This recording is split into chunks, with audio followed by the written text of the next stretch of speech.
Shalom, selamat malam jemaat Tuhan yang terkasih. Kita berjumpa kembali dalam program Mesbah Keluarga yang khusus membahas mengenai pendalaman Alkitab. Dan pada malam hari ini kita akan sama-sama belajar mengenai suatu topik yang cukup menarik yang saya beri judul Kedudukan Yesus. Namun sebelum kita mulai pembahasan kita, ada baiknya kita berdoa terlebih dahulu. Puji syukur kami naikkan di hadapan-Mu Tuhan.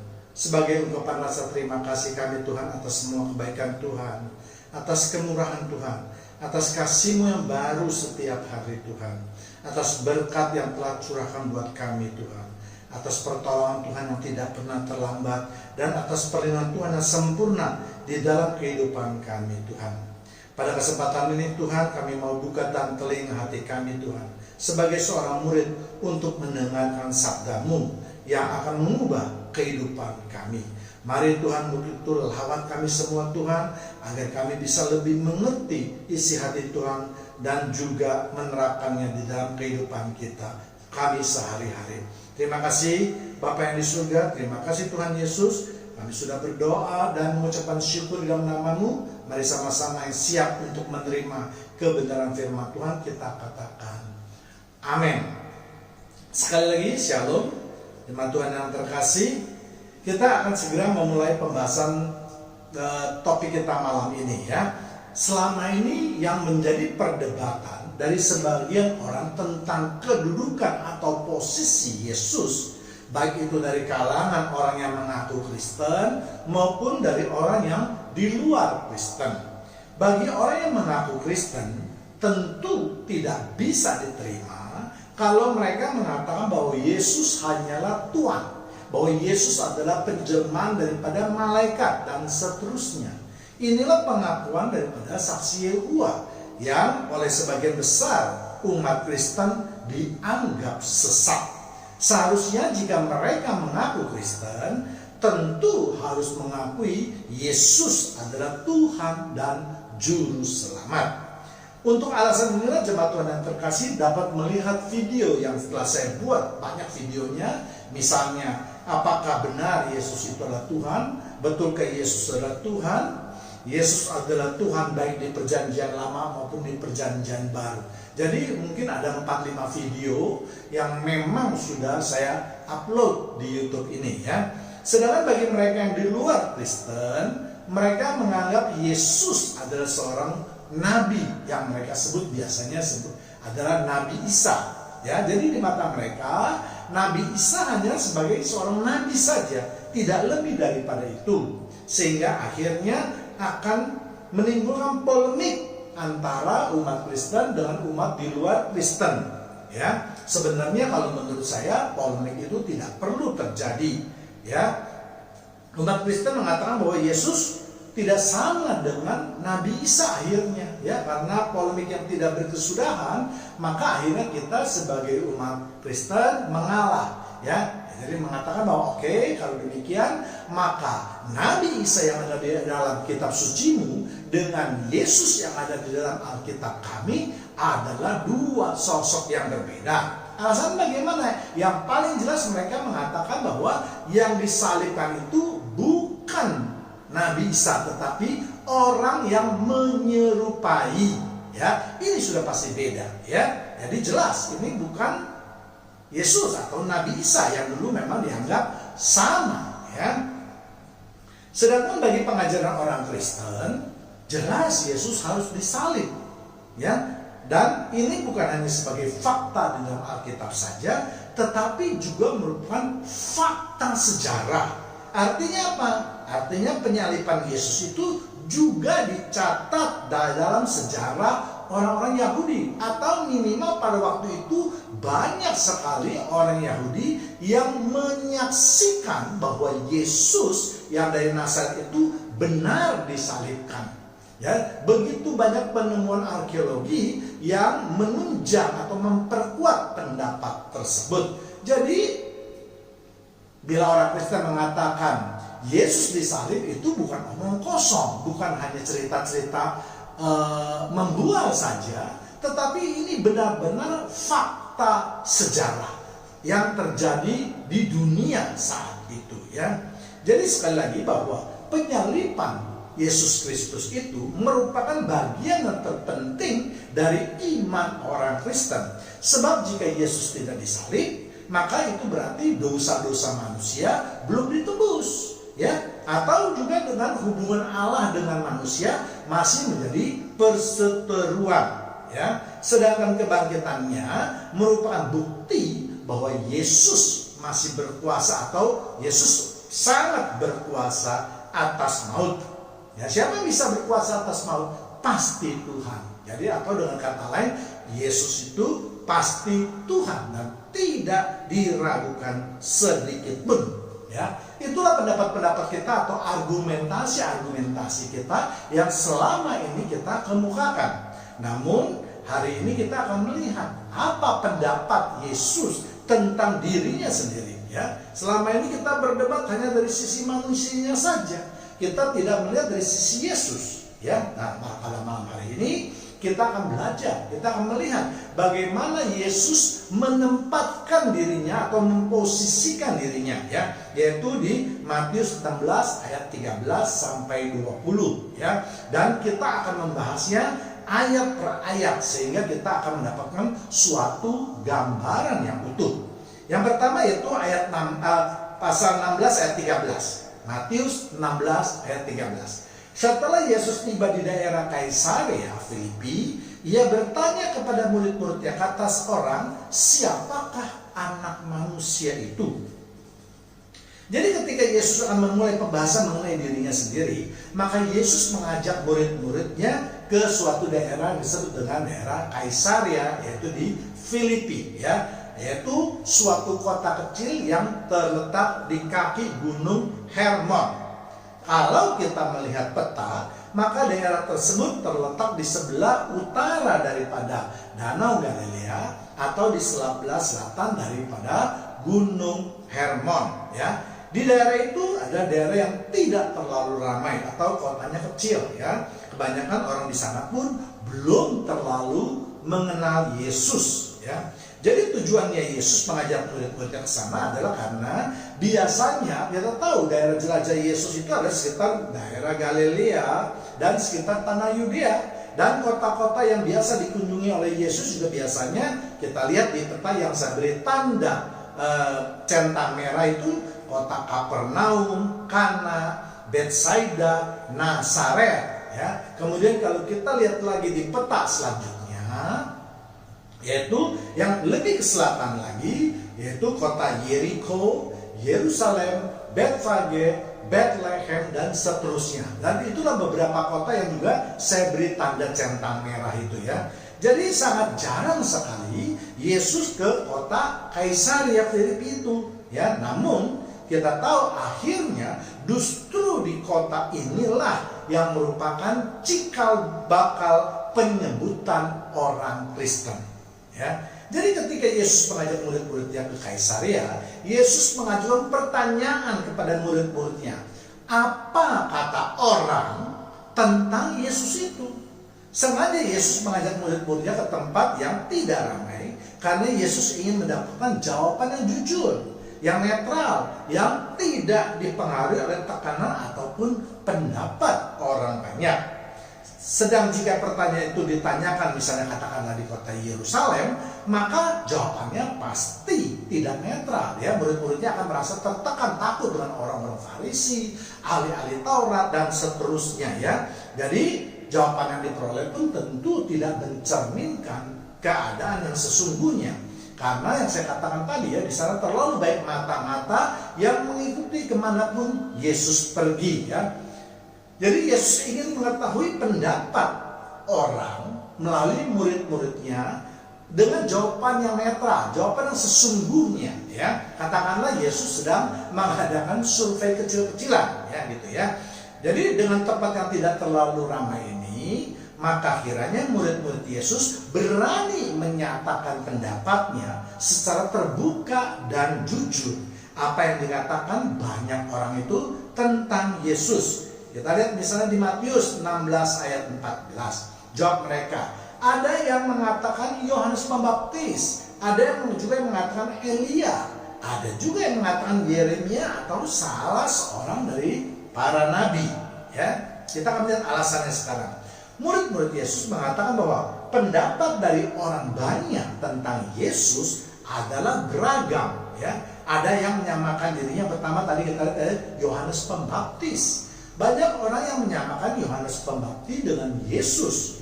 Misalnya karena Yohanes Pembaptis menyerukan, luruskan jalan bagi Tuhan. Ya, Yohanes 1 ayat 23 jawabnya, akulah suara orang yang berseru-seru di padang gurun, luruskanlah jalan Tuhan seperti yang telah dikatakan Nabi Yesaya. Karena tugas dari Yohanes Pembaptis itu mempersiapkan kedatangan Tuhan, maka kerap kali orang salah menilai Yohanes Pembaptis. Bahkan orang Farisi pun meminta ketegasannya kepada Yohanes. Siapa engkau? Kita lihat di 1 Yohanes ayat 21. Lalu mereka bertanya kepadanya, kalau begitu siapakah engkau? Elia? Dan ia menjawab, bukan. Engkau kan nabi yang akan datang? Dan ia menjawab, bukan. Atau dengan perkataan lain, mengapa engkau membaptis? Ya, Yohanes 1 ayat 25. Mereka bertanya kepada katanya, mengapa engkau membaptis? Jikalau engkau bukan Mesias, bukan Elia, dan bukan Nabi yang akan datang. Jadi memang ada beberapa pekerjaan Yohanes Pembaptis yang menyerupai pekerjaan yang harus dilakukan oleh Mesias ataupun seorang Nabi. Ya, di mata orang Farisi, Yohanes Pembaptis ini mempunyai posisi yang unik, ya, karena Yohanes Pembaptis berani berseru, mempersiapkanlah jalan bagi Tuhan, dan dia juga berani untuk membaptis orang, sehingga mereka menyangka Yohanes Pembaptis adalah sang Mesias. Namun Yohanes Pembaptis dengan jujur mengatakan bahwa dia bukanlah sang Mesias, tetapi dia sedang mempersiapkan kedatangan sang Mesias. Yang dilukiskan oleh Yohanes Pembaptis untuk membuka tali kasutnya pun dia tidak layak. Yohanes 1 ayat 27, yaitu dia yang datang kemudian daripadaku, membuka tali kasutnya pun aku tidak layak.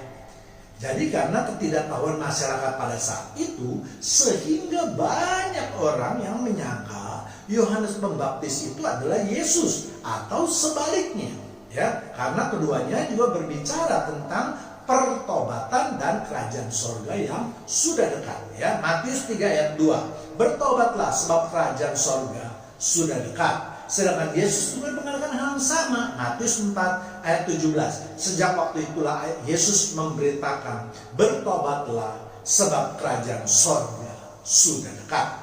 Jadi dengan adanya persamaan tersebut, banyak orang yang salah menilai siapa Yesus sebenarnya, sehingga mereka menyamakan dengan Yohanes Pembaptis. Bahkan berita yang disampaikan kepada Raja Herodes pun tentang Yesus adalah Yohanes Pembaptis yang sudah bangkit dari antara orang mati.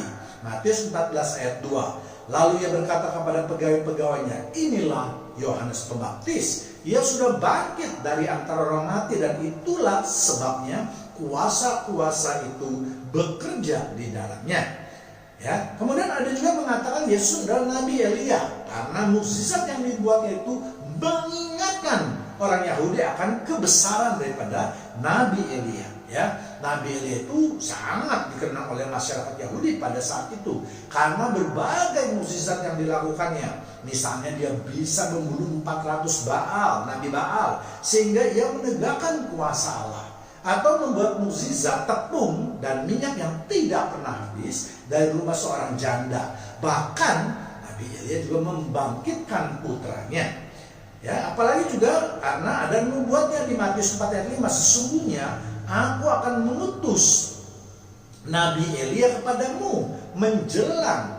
Nah, bukan di Matius, maaf tadi saya harus katakan di Malaikhi 4 ayat 5. Sesungguhnya aku akan mengutus Nabi Elia kepadamu menjelang datangnya hari Tuhan yang besar dan dahsyat itu.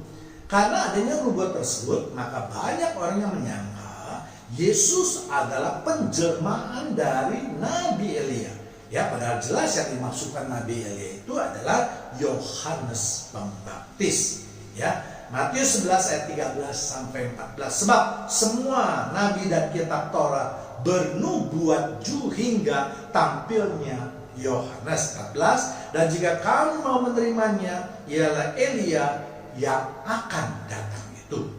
Demikian juga antara Elia dengan Yohanes Pembaptis itu sama-sama mempunyai pakaian yang sama, ya, yaitu pakaian bulu dan ikat pinggang dari kulit, ya. 2 Raja 1 ayat 8. Jawab mereka kepadanya, seorang yang memakai pakaian bulu dan ikat pinggang kulit terikat pada pinggangnya. Maka berkatalah ia, itu Elia orang Tisbe.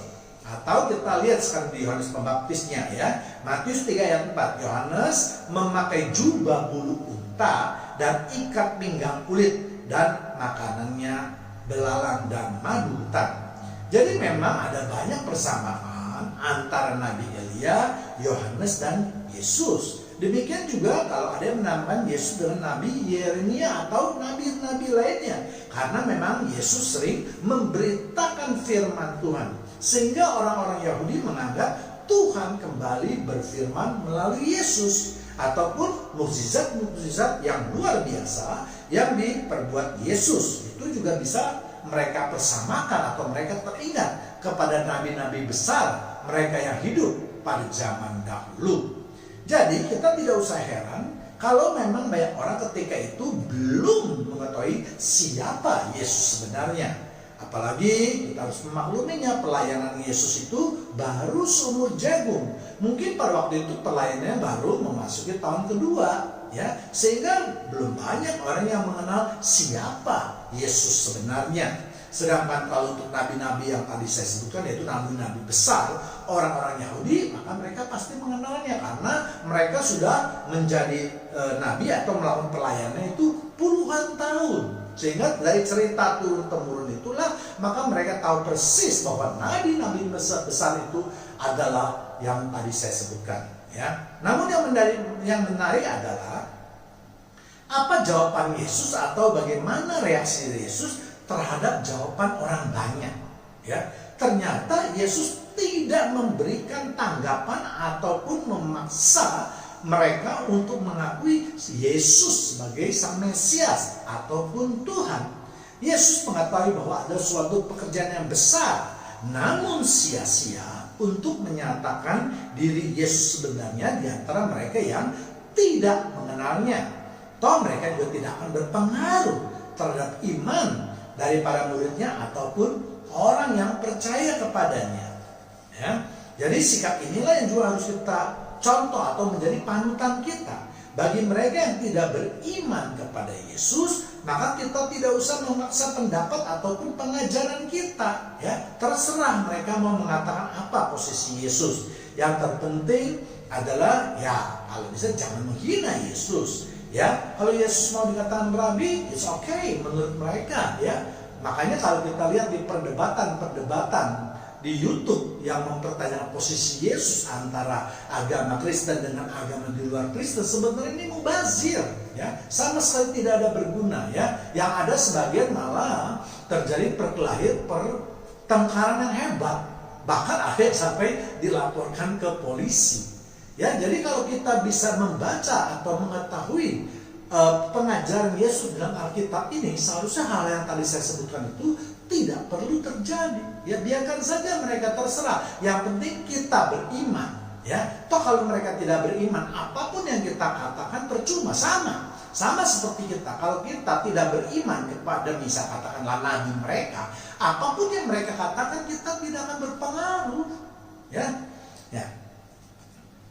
Namun sebenarnya kalau kita mau lihat juga, kalau Yesus kita katakan nabi, itu tentu tidak salah, ya, karena Alkitab juga mencatat Yesus mempunyai banyak gelar, ya. Salah satunya adalah nabi, ya.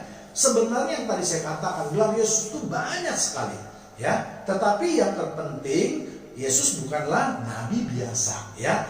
Bukan hanya sekedar tuan biasa, juga bukan sekedar rabi biasa, ya, atau pemimpin agama yang biasa, ya. Tetapi dia adalah nabi dari segala nabi, tuan dari segala tuan, rabi dari segala rabi, bahkan dia juga adalah Tuhan dan Sang Juru Selamat umat manusia, ya.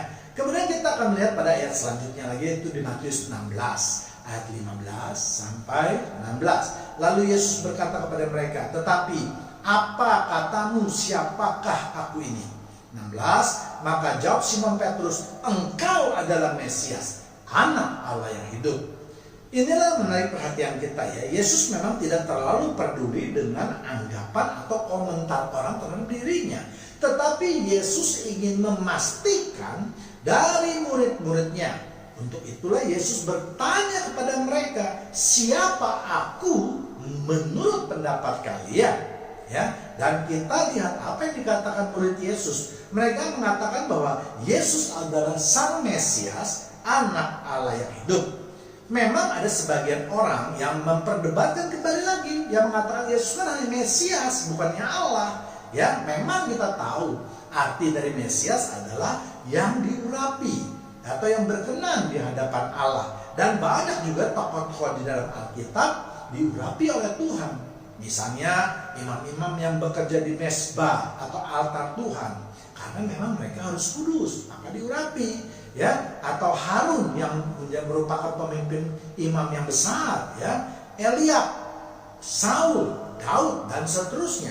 Mereka semua adalah orang-orang yang diurapi oleh Tuhan, ya.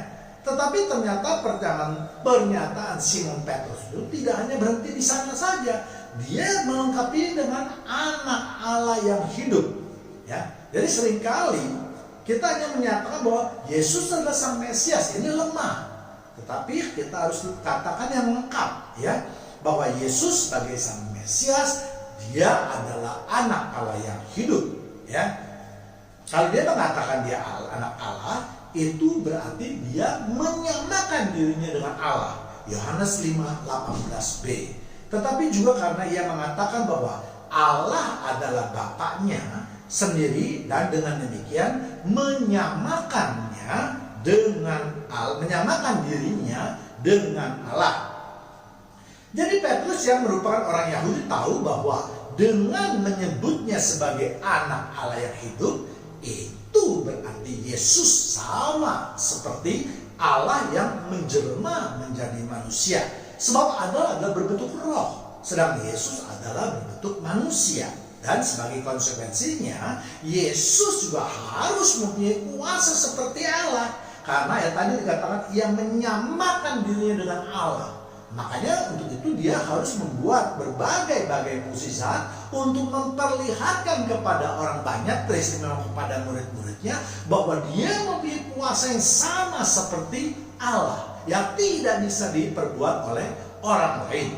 Ya, ketika misalnya kita lihat Yesus dicobai oleh iblis, iblis pun menyebut Yesus sebagai Anak Allah. Matius 4 ayat 3. Lalu datanglah si pencoba itu dan berkata kepadanya, "Jika engkau Anak Allah, perintahkanlah supaya batu-batu ini menjadi roti." Jadi iblis pun tahu kalau seseorang itu menyebut dirinya Anak Allah, maka tentu dia mempunyai kuasa seperti Allah. Dan tidak hanya itu dilakukan satu kali saja, tetapi 3 kali. Ya, dalam bahasa Alkitab, kalau itu dinyatakan 3 kali, maka itu berarti adalah sesuatu yang amat sangat penting, suatu dalam kondisi ekstrim, ya, yang harus mendapat perhatian dari pembacanya.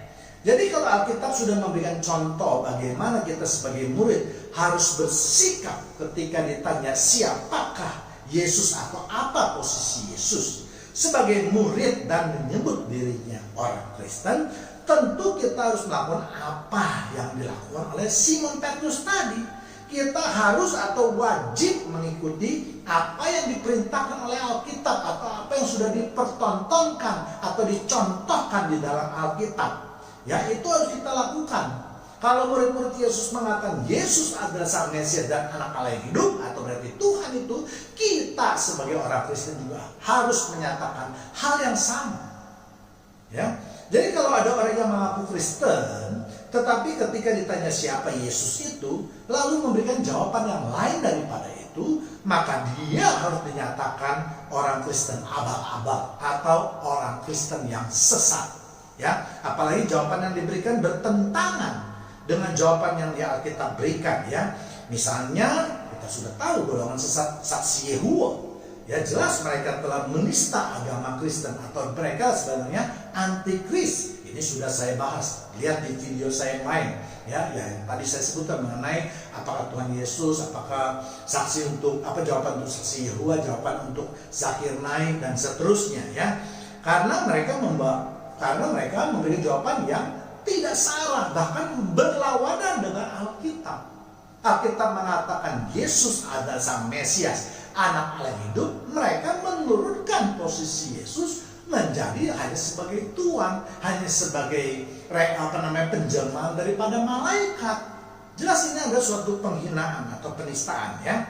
Jadi saya ulangi lagi, sebagai murid atau penganut Kristen, jika kita ditanya siapa atau apa posisi Yesus itu, maka jawabannya harus dinyatakan bahwa Yesus itu adalah anak Allah, bahwa Yesus itu adalah Tuhan, Yesus adalah pencipta alam semesta ini, dan seterusnya. Ya, pokoknya semua jawaban itu haruslah menyatakan ada kuasa Allah di dalam diri Yesus. Dan kita juga akan melihat apa reaksi atau jawaban Yesus terhadap murid-muridnya itu. Ya, Matius 16 ayat 17 kata Yesus kepada mereka, "Berbahagialah engkau, Simon bin Yunus, sebab bukan manusia yang menyatakan itu kepadamu, melainkan Bapakku di sorga."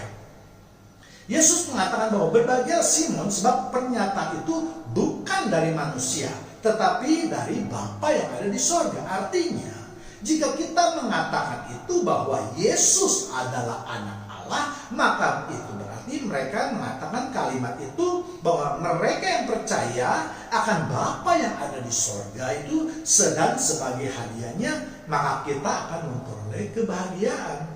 Ya, kalau kita menyebut diri kita sebagai anak Allah, maka tentu kita harus menghormati apa yang dikatakan Bapa di sorga, sehingga kita baru dapat menyebutnya ya Aba, ya Bapa. Tanpa Roh Kudus yang berada dalam diri kita, kita tidak akan bisa menyebut kalimat tadi. Itulah sebabnya hanya mereka yang sudah dibaptis yang dapat menyebutkan kalimat itu dengan sungguh-sungguh, sebab dalam mereka telah ada Roh Kudus. Sedangkan bagi mereka yang belum dibaptis, mereka tidak dapat menyebut kalimat itu, sebab dalam diri mereka tidak mempunyai Roh Kudus. Kita ingat, Yesus dan Bapa adalah satu. Ya, dan hal ini dapat juga kita buktikan bahwa siapapun yang percaya kepada Yesus adalah anak Allah atau Tuhan, maka mereka ketika mengucapkannya akan merasakan kebahagiaan yang luar biasa. Mengapa bisa demikian? Karena janji Yesus bahwa mereka yang percaya itu akan diselamatkan. Kita akan dipisahkan dari kawanan kambing yang akan ditaruh di sebelah kanan dan akan menikmati hidup yang kekal. Ya, sedangkan mereka yang tidak percaya apalagi menghujat Yesus dengan mengatakan Yesus adalah Tuhan, Yesus adalah penjelmaan dari para malaikat dan seterusnya, maka mereka akan dipisahkan dari kawanan domba dan akan ditaruh di sebelah kiri serta akan dimasukkan ke dalam api kekekalan. Ya, jadi kalau kita mengatakan bahwa Yesus itu adalah Tuhan, seharusnya itu membuat kita ada sesuatu rasa bangga, rasa bahagia di dalam diri kita. Karena apa? Bukan kita yang mengatakan itu, tetapi Roh Kudus, Allah Bapa yang menyatakan itu.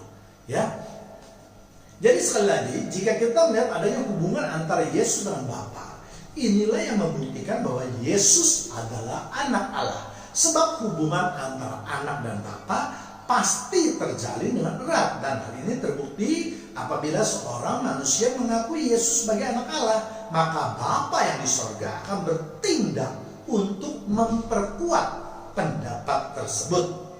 Kemudian ayat selanjutnya yaitu Matius 16 ayat 18. Dan aku pun berkata kepadamu, engkau adalah Petrus, dan di atas batu karang ini aku akan mendirikan jemaatku, dan alam maut tidak akan menguasainya. Kalau arti dari kata Petrus adalah batu yang besar atau gunung batu, ya, atau boleh itu ada orang mengatakan batu karang, ya. Jadi Yesus mengatakan bahwa dia akan mendirikan jemaat Yesus di atas batu karang ini. Artinya jemaat itu akan berdiri kokoh, tidak akan hancur walaupun badai topan datang mengganggu. Kita ingat apa yang Yesus katakan perumpamaan untuk mendirikan sebuah bangunan atau rumah di atas batu dan di atas pasir. Ya, Yesus ingin mengingatkan bahwa jemaat atau boleh dikatakan gereja atau kumpulan orang-orang yang percaya kepada Yesus akan bertahan di dalam badai kehidupan mereka. Dan janji yang paling berharga adalah mereka tidak akan dikalahkan oleh maut. Artinya mereka semua pasti akan selamat dan memperoleh kehidupan yang kekal. Bukan kehidupan di dunia ini, tapi kehidupan yang kekal. Dan ini juga digenapi oleh Yesus ketika di Kaisaria ini. Pertama kali inilah dikenalnya orang Kristen. Jadi ada maksud ketika Yesus datang ke kota Kaisaria ini. Ya, Petrus yang pertama kali itu memberikan Injil pada hari Pentakosta. Kita lihat di Kisah Para Rasul 2 ayat 14. Maka bangkitlah Petrus berdiri dengan ke-11 rasul itu, dan dengan suara nyaring ia berkata kepada mereka, "Hai kamu orang Yahudi dan kamu semua yang tinggal di Yerusalem, ketahuilah dan camkanlah perkataanku ini." Ya, ketika banyak orang mengolok-olok perbuatan yang dilakukan oleh murid-murid Yesus, yaitu ketika Roh Kudus masuk ke dalam diri mereka dan mereka berbahasa lidah atau berbahasa lain, maka tampillah Petrus untuk membuktikan bahwa mereka itu bukan mabuk di siang hari, tetapi mereka memang sedang dipenuhi oleh Roh Kudus. Bahkan Petrus pun bernubuat dengan mengatakan bahwa keturunan mereka yang percaya itu akan dapat membuat mukjizat. Dan memang saat ini kita lihat bahwa hanya orang-orang yang percaya saja yang bisa membuat mukjizat. Di luar orang percaya tidak ada yang bisa membuat mukjizat. Ya, juga Petrus bersama Yohanes yang pertama kali menginjili orang-orang di Samaria. Kisah Para Rasul 8 ayat 14. Ketika rasul-rasul di Yerusalem mendengar bahwa tanah Samaria telah menerima firman Allah, mereka mengutus Petrus dan Yohanes ke situ.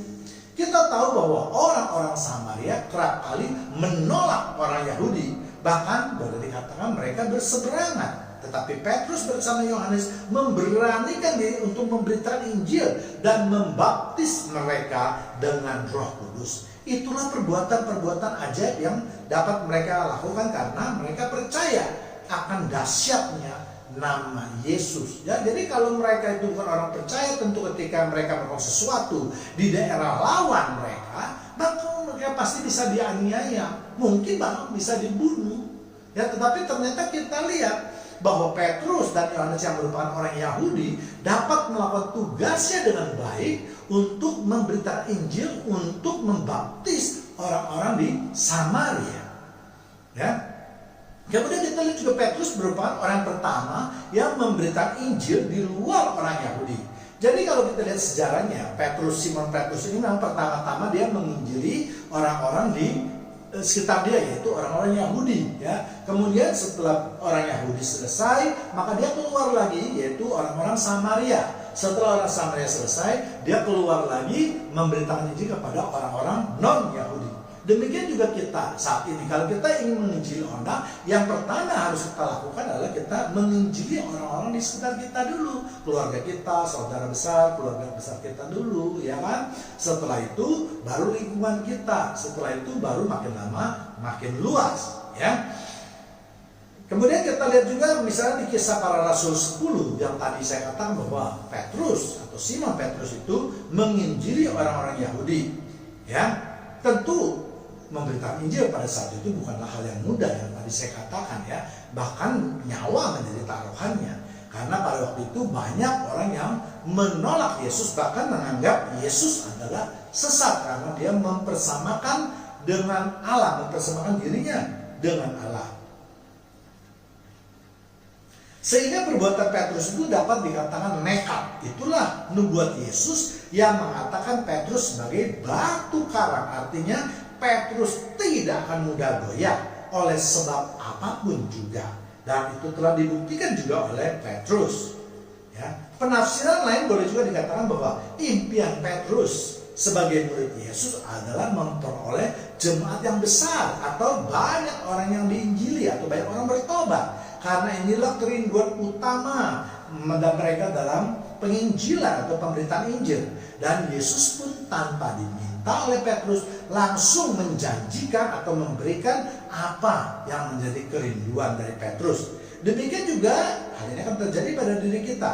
Kalau kita mengimani Yesus adalah anak Allah, Yesus adalah Tuhan kita, maka kita pun akan memperoleh sesuatu yang sangat kita rindukan. Tanpa kita harus meminta kepada Tuhan Yesus, maka Tuhan Yesus juga pasti tahu apa yang menjadi kerinduan terbesar kita. Ya, ini yang dikatakan berbahagia juga pada ayat ke-17 tadi, karena kita memperoleh dan mendapatkan apa yang kita rindukan. Tentu kita akan merasa sangat berbahagia ketika kita mendapatkannya. Kemudian kita ayat selanjutnya juga mengatakan, yaitu di Matius 16 ayat 19. Kepadamu akan kuberikan kunci kerajaan surga. Apa yang kau ikat di dunia ini akan terikat di sorga, dan apa yang kau lepaskan di dunia ini akan terlepas di sorga. Ayat ini yang lebih dahsyat daripada sebelumnya janji-janjinya, ya. Karena ayat ini menjanjikan kunci sorga. Bayangkan, Petrus tanpa diminta Petrus tanpa diminta pun sudah diberikan oleh Yesus untuk memiliki kunci sorga. Artinya Petrus dapat membuka pintu sorga dengan kunci tersebut. Atau yang lebih jelas lagi, ya berarti Petrus berhak untuk menentukan siapa yang boleh masuk surga dan siapa yang tidak bisa masuk ke surga. Kekuasaan yang besar ini tentu sebenarnya hanya milik Tuhan. Namun Tuhan juga memberikan atau mendelegasikan sebagian kepada Petrus. Ya, tentu kunci surga ini tidak akan diberikan kepada sembarangan orang, tetapi kepada mereka yang benar-benar dapat dipercaya, mereka yang benar-benar bertanggung jawab, mereka yang benar-benar memenuhi syarat untuk memegang kunci surga. Banyak orang yang menginginkan atau mengingini bisa memegang kunci surga, tetapi mereka tidak memperolehnya. Dan memang terbukti hari ini bahwa pengikut Petrus yang setia pasti akan masuk surga. Siapa pengikut Petrus itu? Tidak lain adalah kita yang percaya kepada Kristus atau Yesus Kristus sebagai Tuhan dan Juru Selamat kita. Ya, jadi janji-janji Tuhan atau firman Tuhan itu pasti digenapi. Bahwa Yesus juga mengatakan bahwa apa yang kamu ikat di dunia ini akan terikat di sorga. Artinya apa yang kita inginkan, apa yang kita pikirkan sekarang ini di bumi ini juga akan menjadi kenyataan. Misalnya kita ingin hidup bahagia di dunia ini, maka kelak kehidupan kita juga akan berbahagia di surga. Ya, atau misalnya ketika kita ingin memiliki kerinduan untuk hidup bersama keluarga di dunia ini, maka ini juga akan menjadi kenyataan di surga. Ya, atau kerinduan di bumi kita ini hidup bersama dengan Tuhan dalam damai sejahtera, maka itu juga nanti akan menjadi kenyataan. Jadi banyak hal yang akan kita dapatkan kalau kita beriman kepada Tuhan Yesus. Dan sebagai ayat yang terakhir, yaitu di Matius 16 ayat 20, lalu Yesus melarang murid-muridnya supaya jangan memberitahukan kepada siapapun bahwa ia Mesias. Ya, kalau kita membaca hal ini, maka kita akan berpikir terjadi kontradiksi. Mengapa Yesus melarang murid-murid atau orang-orang untuk menyebarkan berita yang hebat ini, berita yang heboh ini, berita yang dahsyat ini? Bukankah seharusnya berita-berita itu pantas untuk disebarluaskan? Kita ingat, Yesus bukan kali ini saja mengatakan kalimat seperti itu.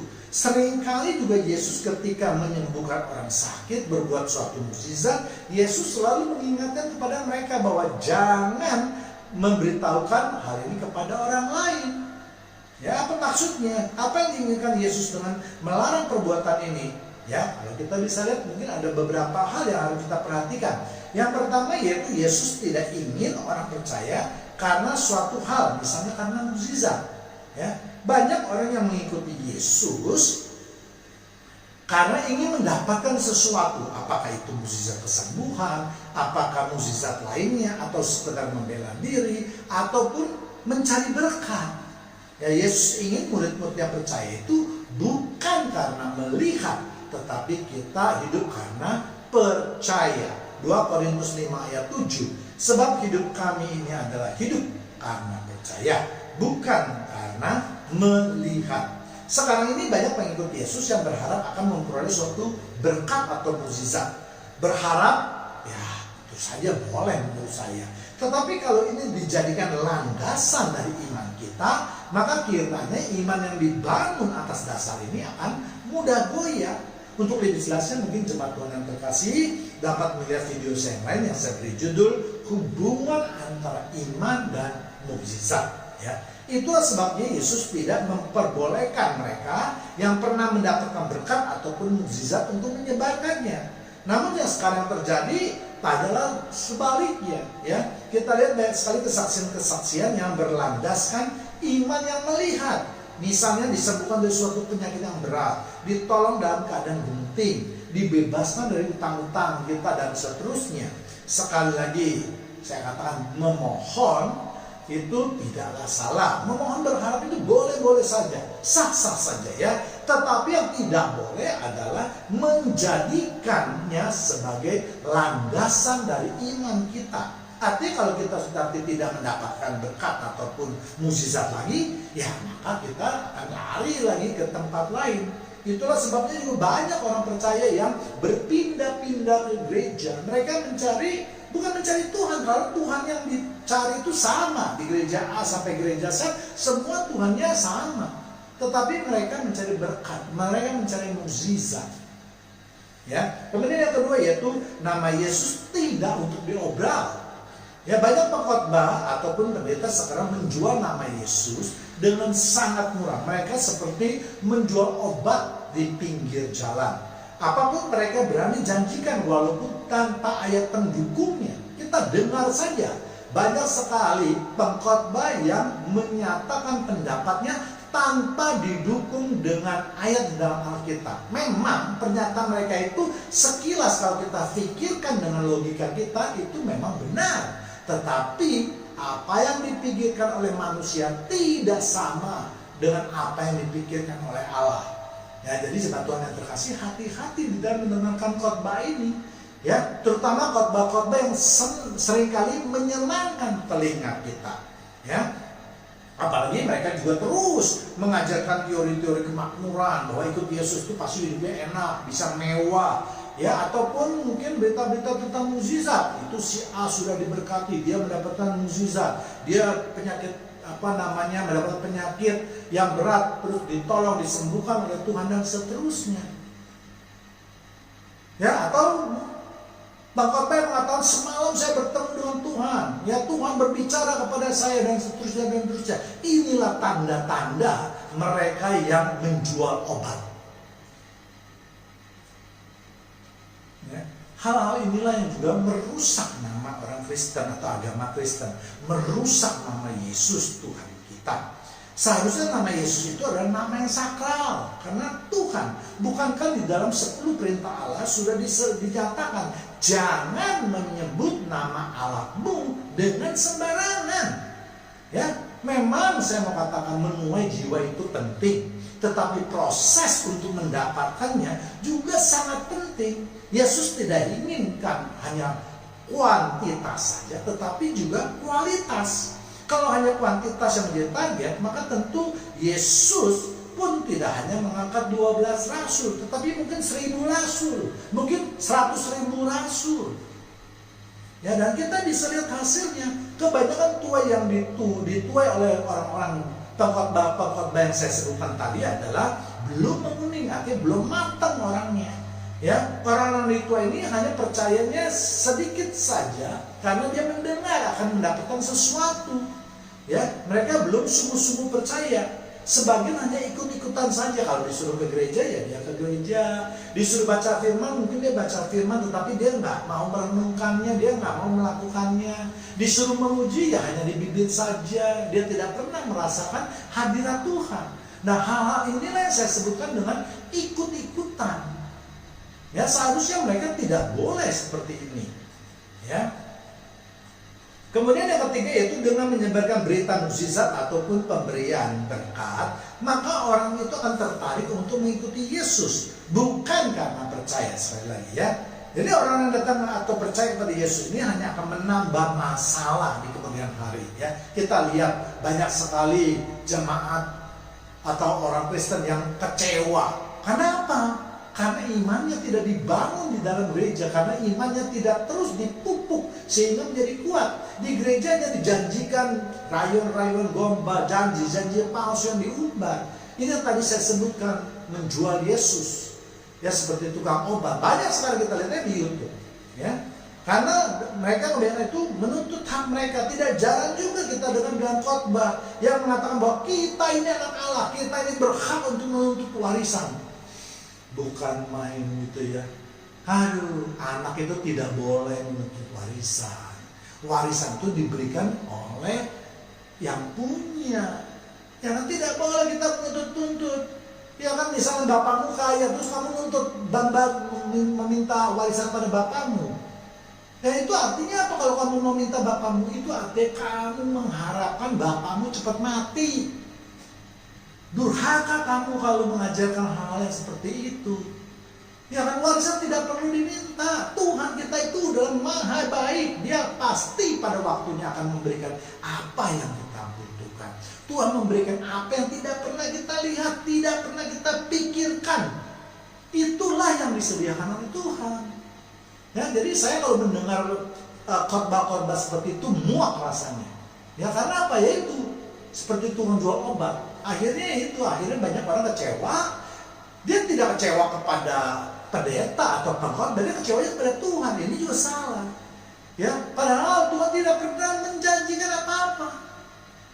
Pujian kita sering nyanyikan, ya kan, Tuhan tidak pernah janji langit selalu biru, atau Tuhan tidak pernah janji jalan selalu rata. Tetapi yang Dia berikan adalah Dia menyertai kita, memberikan kekuatan kita dalam lembah kekelaman. Ya, jadi mari sahabat Tuhan yang terkasih, kita dengarkan khotbah-khotbah yang baik. Ya, apalagi zaman sekarang ini ya, di mana internet, kita lihat sajalah, ya. Banyak sekali kalau orang disuruh mendengarkan khotbah-khotbah yang baik, walaupun hanya 10-15 menit, itu mereka malas sekali. Tetapi kalau mereka mendengarkan, wah ini ada ramalan, ya kan, wah pasti kita lihat sini banyak, ya kan. Atau mungkin ada pendeta yang bisa membuat mukjizat. Ya saya tidak cemburu atau iri hati, tapi saya ingin mengingatkan supaya kita mempunyai iman yang sehat. Ya, inilah tugas saya sebagai juga pengkhotbah. Ini sebenarnya bukan tugas saya, tugas semua pengkhotbah. Ya, karena pemberitaan Injil itu tidak ada hubungannya dengan hal-hal yang bersifat duniawi. Kita dipanggil ini untuk urusan-urusan yang surgawi. Kita hidup di dunia ini bukan tetap. Tujuan kita hidup di dunia ini bukan selama-lamanya. Kita hidup di dunia ini hanya sementara. Tujuannya adalah untuk mempersiapkan diri kita untuk menghadapi kehidupan yang akan datang. Ya kan, namun yang terjadi sebaliknya. Orang kebanyakan berpikir kita hidup di dunia hanya sekali, untuk itu jor-joran aja, habis-habisan, apapun kita nikmati. Urusan nanti kita masuk surga atau neraka, itu urusan nomor 10 mungkin. Nah, jadi inilah yang harus diingatkan kepada jemaat Tuhan yang terkasih ya. Supaya apa? Supaya kita jangan sampai menyesal di kemudian hari. Sama seperti cerita antara orang kaya si Lazarus yang penuh dengan borok itu. Ya. Jadi sekali lagi ingat, kita dipanggil oleh Tuhan untuk